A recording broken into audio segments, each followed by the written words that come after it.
सोन्याची जेजुरी देव गेले जेजुरा निळा घोडा अगडदुम नगारा सोन्याची जेजुरी देव गेले जेजुरा निळा घोडा पाव में तोडा कमरी कर पटा मिहिर मस्तकी तुळा खोबऱ्याचा कुटका भंडाऱ्याचा भडका बोल अहंकारा सदानंदाचा येळकोट सदानंदाचा येळकोट जय देव जय देव जय देव जय देव जय देव जय शिव मातंडा जय देव जय देव जय देव जय देव जय देव जय शिव मातंडा हरिवर्धन मल्हारी तुझी प्रचंड जय देव जय देव जय देव जय देव जय देव जय शिव मातंडा हरिवर्धन मल्हारी तुझी प्रचंड विवाहाच्या किती कल्पना केल्या होत्या मी, पण तसं काही होणार आहे असं वाटत नाही मला. विवाह अशा ठिकाणी होणार आहे जे गाव मी कधी पाहिलंच नाही, तिथे कोणालाही मी ओळखतही नाही. अहो कसं सगळं जमणार आहे? मायानंदा, अहो आपण त्यांना आता होकार दिलाय ना, मग राहू द्या, होईल सर्व काही व्यवस्थित. तुमची हीच गोष्ट मला पटलेली नाही. मुळात तुम्ही त्यांना लगेच होकार दिलाच कसा? थोडं थांबला असतात ना तर त्यांनी त्यांचा निर्णय बदलला असता. मायानंदा, अहो पालीला विवाह व्हावा अशी खंडेराईची इच्छा आहे, मग ती इच्छा आपण नको का पूर्ण करायला? अहो ही काय सोपी गोष्ट नव्हे. इथून सगळं वऱ्हाड तिथे न्यायचं, त्यांची तिथे सगळी व्यवस्था करायची, सगळं शक्य आहे का? माझी लेक सुद्धा त्यांना म्हणाली की तिला सुद्धा हा निर्णय पटलेला नाही, पण तुम्ही मात्र लगेच हो म्हणालात. बाबा, तुमचा विचार करूनच मी तसं म्हणाले. तुम्ही लगेच होकार दिला नसता तर मी त्यांच्याशी बोलले असते. अगं पण त्यासाठी जेजुरीला जावंच लागलं असतं ना. नाही, त्यासाठी जेजुरीला जायची आवश्यकता नाही. म्हणजे अगदी माझी लेक शोभते. हो विवाहाची बोलणी अशीच असतात. बरं पक्ष सांगून पाहतो म्हणून लगेच काय आपण त्याला हो म्हणायचं? त्यांनी उद्या अजून काही मागितलं म्हणून तुम्ही लगेच हो म्हणणार आहात का? अहो पण आपणास अशक्य होईल असे ते काहीच मागणार नाही याची खात्री आहे मला. विवाह स्थळाची मागणी केलीस ना, परंतु त्या मागेही काहीतरी निश्चितच कारण असेल. अहो आपल्याला सर्वतोपरी मदत करण्याचे त्यांनी आश्वासन दिले. आपल्याकडून धनरूपात किंवा वस्तुरूपात त्यांनी काहीही स्वीकारलेले नाही. ठीक आहे, तुम्ही कधी माझ्या म्हणण्याला दुजोरा दिलाय? मी बरोबर आहे असं कधी म्हणालात? नाहीच. आपण म्हणताय ते बरोबर आहे, परंतु त्यासाठी एवढा त्रास करून घेण्याची आवश्यकता नाहीये. कळलं. आता मी काय सांगते ते नीट ऐका. बोला. आपण पाली या गावी जाऊन भेट द्यायला हवी. विवाह नेमका कुठे करायचा ते ठरवायला हवं आणि तिथल्या लोकांना भेटायलाही हवं. हो, हे मात्र आपण बरोबर बोललात. आश्चर्य आहे, कधी नव्हे ते तुम्हाला माझं म्हणणं पटलं?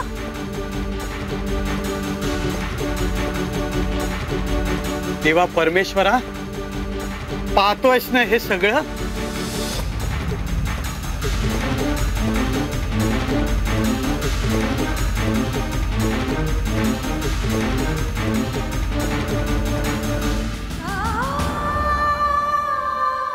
हे काय सुरू आहे? विवाहाचं स्थळ असं कसं निश्चित होऊ शकतं? आणि मला यांनी याबद्दल का नाही सांगितलं?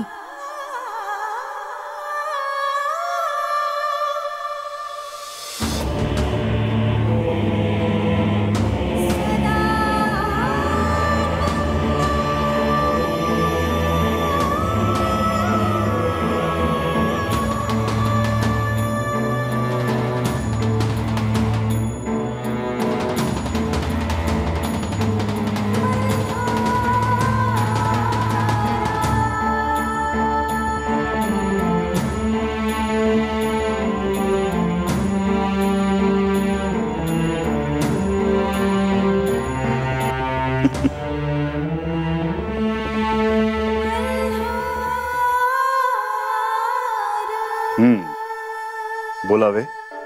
विवाहाच्या स्थळाबद्दल कळाले. हो, म्हणजे आता सर्वांना विवाहाची तयारी करता येईल. पण विवाहाची तयारी करणार कशी? का? काय झाले? आपण जेजुरीला, आम्ही नेवासेला आणि विवाह भलतीकडे, असे का? नेवासेला अर्थात वधूच्या गावी विवाह करणे सोपे झाले नसते का? एखाद्या अनोळख्या ठिकाणी एवढ्या मोठ्या विवाहाची तयारी करणे कठीण आहे. माझ्या आई वडिलांना विवाहाची तयारी करणे कष्टाचे होईल.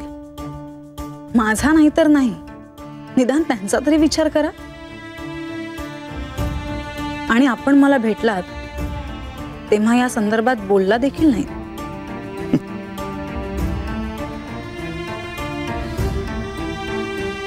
म्हाळसा, पालीला विवाह करण्यामागे कारण आहे. जे मी समजून नाही घेतलं तरी चालेल. असे नाही, किंबहुना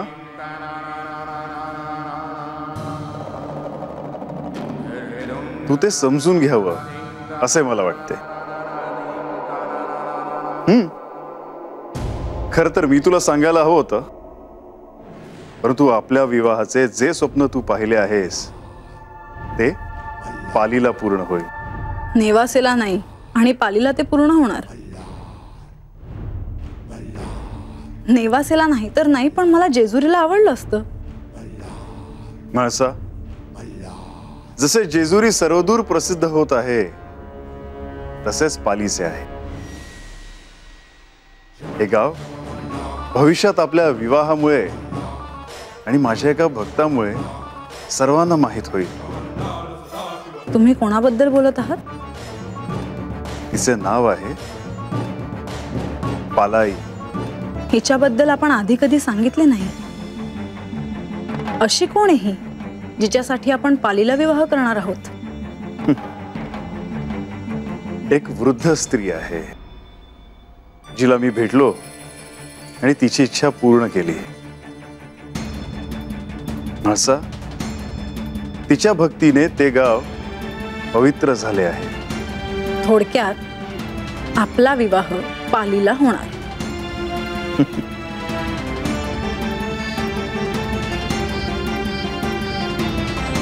होय.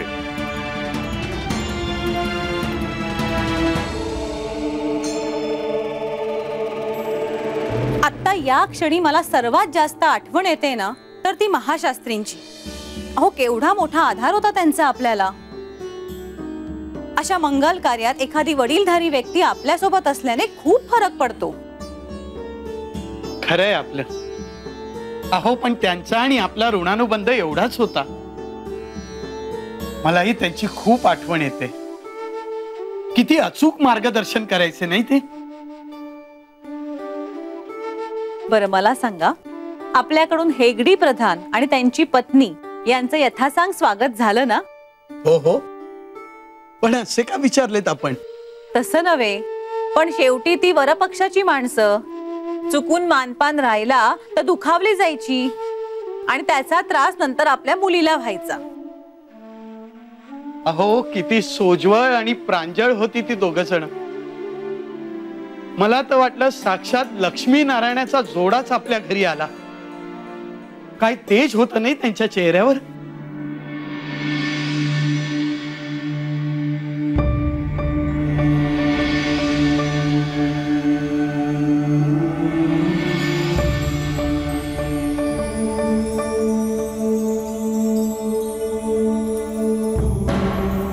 लागले पुन्हा वरपक्षाचे कौतुक करायला लागले. मायानंदा, सगळ्याच गोष्टी एका दृष्टीने पाहू नका. त्या पलीकडे जाऊन माणसं समजून घ्यायला हवीत.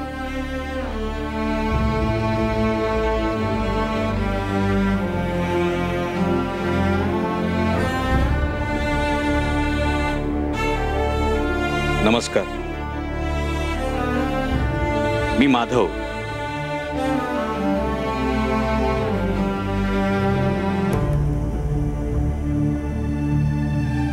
महाशास्त्री माझे वडील. माधव,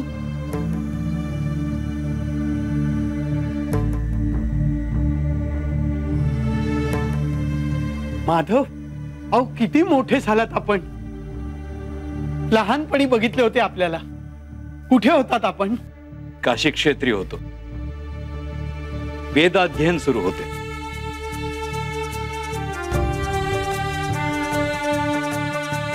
आयुष्यमान भव. या.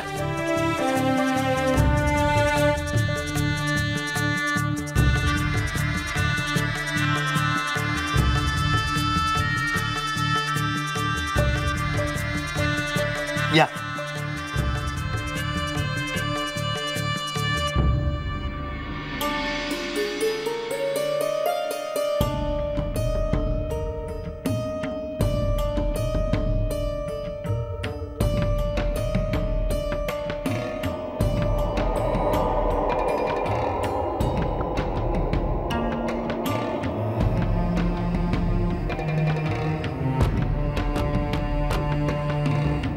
मी परहस्ते आणि परान्न ग्रहण करीत नाही. क्षमा सर. आत्ताच आम्ही महाशास्त्रींविषयी बोलत होतो. त्यांच्याबद्दल काही माहिती? नाही, परंतु मी काशीला असताना ते तिथे मला भेटावयास आले होते. त्यांनी मला सांगितलं म्हाळसादेवींचं लग्न कार्य त्यांच्याकडून अपूर्ण राहिलंय आणि ते पूर्ण करणं त्यांचं नैतिक कर्तव्य आहे. एवढं सांगितलं आणि त्याच्यानंतर ते कोठे गेले काहीच माहित नाही. आम्हाला त्यांची खूप काळजी वाटते. चिंता नसावी. ते कुठेतरी साधना करत असतील. आपण अगदी योग्य वेळी आलात. आम्ही म्हाळसाच्या विवाह संदर्भातल्या काही गोष्टींसाठी खूप चिंतेत होतो. काय प्रश्न आहे? अहो, वधू नेवासेला, वर जेजुरीला आणि विवाहस्थळ पालीला. काय करावे?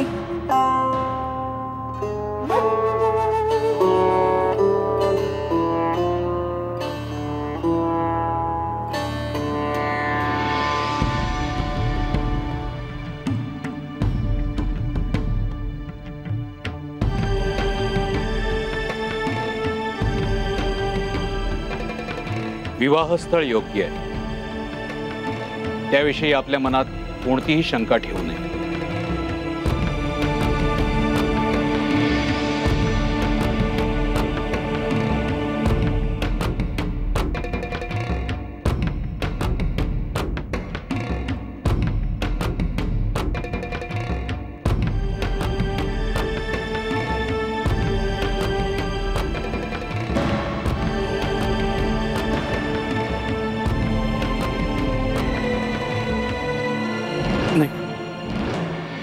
आपण मला नमस्कार करू नये. आपल्या नमस्काराचा मी स्वीकार केला तर मला मोठं पातक लागेल. मी नेवासेमध्ये प्रवेश करताच या वाड्याच्या दिशेने आलो, कारण मला इथे एक ऊर्जेचा स्रोत जाणवला.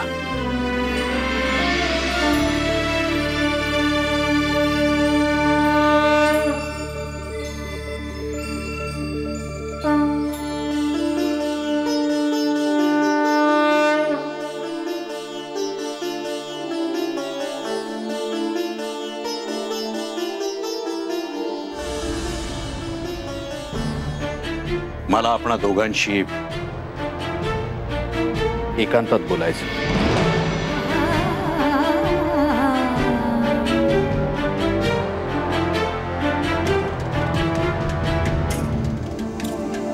विवाह तिथी योग्य आहे, विवाह स्थळही योग्य आहे. शिवशंकराच्या कृपेनं सगळं घडतंय. परंतु विवाहाच्या दिवशी आपल्याला एक कार्य करावं लागेल. श्री खंडेरायांना सतत दृष्टीपथात ठेवावं लागेल. अहो, पण खंडेरायांवर सतत लक्ष कसं ठेवणार? आणि विवाहात विघ्न काय येईल? म्हणजे माझ्या माळसेचा विवाह पार पडेल ना? आपल्या कन्येचा विवाह श्री खंडेरायांशी होतोय. मार्तंड भैरवांचे स्वरूप समजून घेणं एवढं सोपं नाही. जेवढं समजून घ्यायला जाल तेवढं कमीच पडेल. त्यांना विवाहात एकटे सोडू नये हे सांगण्यामागेही एक कारण आहे. परंतु आज्ञा असल्याशिवाय मी आपल्याला हे कसे काय सांगणार. परंतु आपण दुःखी व्हावं, चिंता करावी हे योग्य नाही. आपण या विवाह कार्यासाठी आलात त्यामुळे आम्हाला खूप मोठा आधार वाटतोय. आपल्याला पाहताना, आपल्याशी बोलताना आम्हाला सतत महाशास्त्रींचा भास होतो. आता या कार्यात आपण आम्हाला मार्गदर्शन करावे एवढीच प्रार्थना. हे माझ्या पित्याकडून राहिलेलं अपूर्ण कार्य आहे. ते पूर्ण करणं हे माझे नैतिक कर्तव्य आहे. चिंता नसावी. प्रथम भेटीतच सर्व चर्चा नको. पुन्हा भेटूच आपण.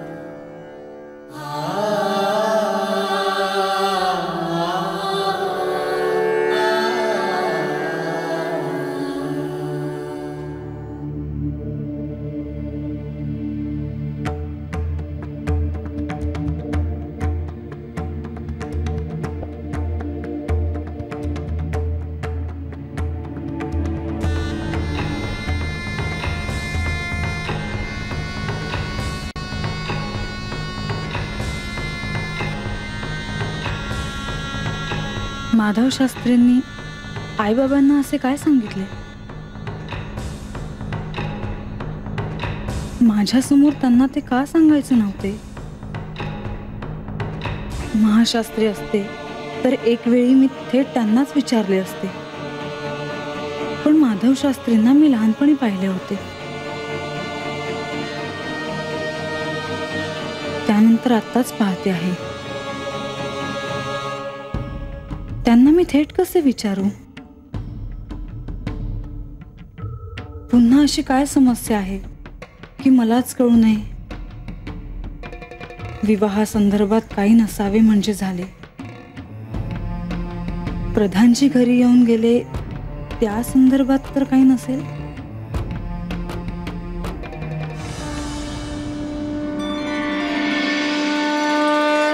विवाहापूर्वी आणि प्रत्यक्ष विवाहात काय काय करायचे हे सर्व मला कळले आहे आणि यांच्या सहाय्याने ते सर्व पार पडेल.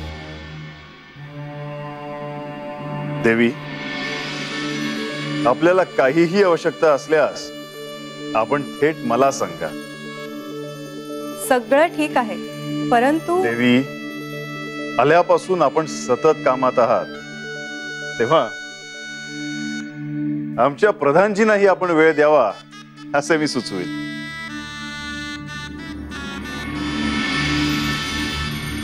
आधी विवाह आणि विवाह झाला की ह्यांना घेऊन मी जाणार आहेच. देवी, आपणच सगळं ठरवत आहात. अहो, म्हाळसा इकडे आल्यानंतर आपण इथे काय करणार? मी सांगते, ती एकटी सगळं राज्य सांभाळू शकते. मी पाहिलंय तिला. मी तर असं सांगेन देवी की खूप दूरचं ठरवू नका. इथे कधी काय घडेल ह्याचा नेम नाही. मी तेच म्हणतेय. मला तुमच्याशी बोलायचं आहे. देवी, जे काही विचारायचं आहे ते जपून विचारा. देवी, आपल्या मनात जे काय असेल ते अगदी निशंकपणे विचार. आपली आणि बानूची भेट झाली हे ठीक आहे, परंतु आपण बानूला घरी भेटण्याचे वचन का दिले? देवी, हा विषय आत्ता नको. यावर आपण चर्चा न केलेली बरी. प्रधानजी, लक्ष्मी देवीनच काय तर इतर कोणालाही मला काहीही विचारण्याचा अधिकार आहे. त्यात लपवण्यासारखे अथवा न सांगण्यासारखे काय आहे? देवी, मी पालाईला भेटायला जात असताना वाटेत अचानक मला बानू भेटली. तिची भक्ती अशा पदाला पोहोचली आहे की मी तिला याआधीच भेटायला पाहिजे होतं. तेव्हा तिची इच्छा पूर्ण करणं हे माझे कर्तव्य होते. मी एकदा तिच्या घरी यावं अशी तिने इच्छा व्यक्त केली आणि मी तिला वचन दिलं की मी येईन. पण ती तिथी पौष पौर्णिमा आहे, ज्या दिवशी आपला विवाह आहे. माझ्या मुखातून शब्द बाहेर पडले त्यावेळी मी माझ्या भक्तापुढे होतो.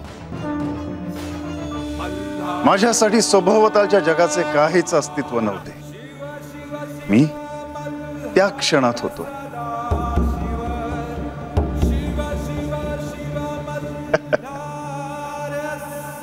आदिमायेनेच ते घडवले.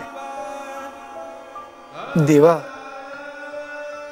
आपणास हे सर्व सांगावं लागलं हे मला आवडलेलं नाही. देवी, झालं समाधान आपलं? विवाहाच्या दिवशी काय करायचे त्याचाच विचार करत होते मी. ते ठरवावे लागेलच ना. विषय टाळून प्रश्न सुटत नाही. देवी, प्रश्न सुटतील आणि विवाह देखील पार पडेल.